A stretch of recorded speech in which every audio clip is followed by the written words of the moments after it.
கிறிஸ்துவுக்குள் மிகவும் பிரியமான தேவ பிள்ளைகளே, மறுபடியும் மகிமையின் நம்பிக்கை என்ற இந்த ஊழியத்தின் மூலமாக உங்களை சந்திப்பதிலே மிகுந்த சந்தோஷம். இன்றைய நாளிலும் பைபிளும் குறளும் ஒப்பாய்வு என்கிற தலைப்பின் கீழ் ஒரு குறளை நாம் ஒப்பாய்வு செய்ய இருக்கிறோம். இன்றைக்கு நாம் ஒப்பாய்வு செய்ய இருக்கிற குறள் அதிகாரம் 7, குறள் 70.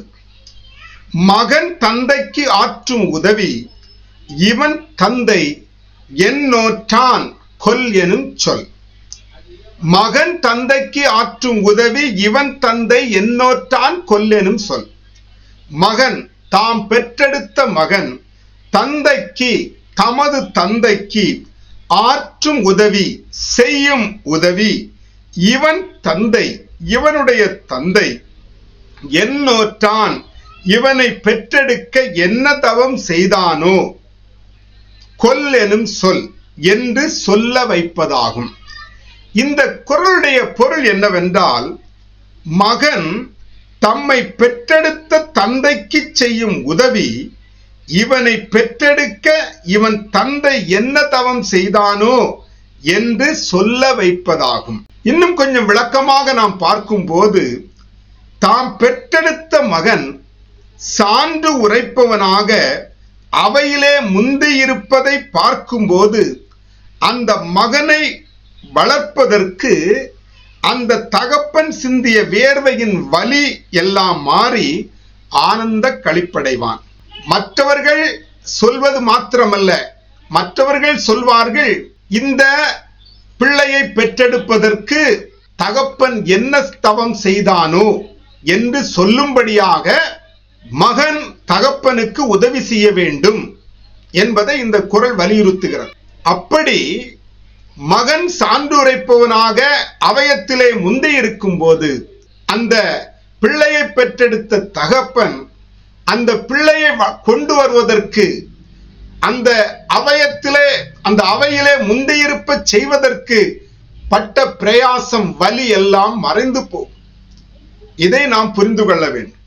சங்கீதம் 128:3 இவ்விதமாக சொல்லப்பட்டிருக்கிறது, உன் மனைவி உன் வீட்டோரங்களில் கனிதரும் திராட்சை கொடியை போல் இருப்பாள், உன் பிள்ளைகள் உன் பந்தியை சுற்றிலும் ஒலிவ மர கன்றுகளைப் போல் இருப்பார்கள்.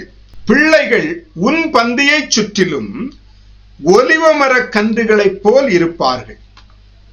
பிள்ளைகள் தகப்பனுக்கு கீழ்ப்படிந்து தகப்பனை சுற்றிலும் ஒலிவ மர கன்றுகளைப் போல வாடாமல், வறட்சியாகாமல், பசுமையோடு அவர்கள் வாழ்வார்கள். இதை அந்த தகப்பன் பார்ப்பான், அந்த தகப்பன் மகிழ்ச்சி அடைவான். அது மாத்திரமல்ல, அப்போஸ்தலர் நடவடிக்கைகள் 8ஆம் அதிகாரம் 8ஆம் வசனத்திலே இவ்விதமாக எழுதப்பட்டிருக்கிறது, அந்த பட்டணத்திலே மிகுந்த சந்தோஷம் உண்டாயிற்று. எந்த பட்டணத்திலே ஏன் மிகுந்த சந்தோஷம் உண்டாயிற்று என்பதை நாம் பார்க்கும்போது, அதே அதிகாரம் 4ஆம் வசனத்திலே சிதறி போனவர்கள் எங்கும் திரிந்து சுவிசேஷ வசனத்தை பிரசங்கித்தார்கள். இயேசுவை பின்பற்றின சீஷர்கள் அவர்கள் எல்லாம், இங்கு பிலிப்பு என்கிறவன் ஒரு உடன் ஊழியன், பந்தி விசாரிப்பு செய்து கொண்டிருந்தவன். அந்த தேவ மனிதன் சமாரியாவிலே சென்று சுவிசேஷத்தை பிரசங்கிக்கிறான். அதனாலே அங்கே அற்புதங்களும் அடையாளங்களும் இயேசு கிறிஸ்துவின் நாமத்தினாலே நடக்கிறது. ஆகவே அந்த பட்டணத்தார், அந்த நகரத்தார் மிகுந்த மகிழ்ச்சி அடைந்ததாக நாம் பார்க்க முடிகிறது. இப்படிப்பட்ட சாட்சி கொடுக்கிறதுனாலே, இயேசுவுக்கு சாட்சி கொடுக்கிறதுனாலே, தெய்வத்துக்கு சாட்சி கொடுக்கிறதுனாலே, ஒரு பட்டணத்திலே அவருடைய நாமத்தினாலே அநேக அற்புதங்களும் அடையாளங்களும் நடந்து அந்த இடத்திலே சந்தோஷம் உண்டாகிறது. இதை பார்க்கிற தாயும் தகப்பனும் நிச்சயமாக சந்தோஷம் அடைவார்கள். இதைத்தான் தேவன் விரும்புகிறார். சாட்சி கொடுத்து தேவனை மகிமைப்படுத்த வேண்டும். இதனாலே அவனுடைய பெற்றோர் சந்தோஷம் அடைய வேண்டும். இப்படிப்பட்ட அறவழியிலே நடக்கிற சத்திய தேவனுடைய பரிசுத்த பிள்ளைகள் அவருக்கு சாட்சியாக எழும்பும் போது கர்த்தர் தமது நாமத்தை மகிமைப்படுத்துகிறார். இதனாலே அந்த சாட்சி கொடுக்கிற சான்று உரைக்கிற பிள்ளையை பார்த்து அவனுடைய தகப்பன் மகிழ்ச்சி அடைகிறான்.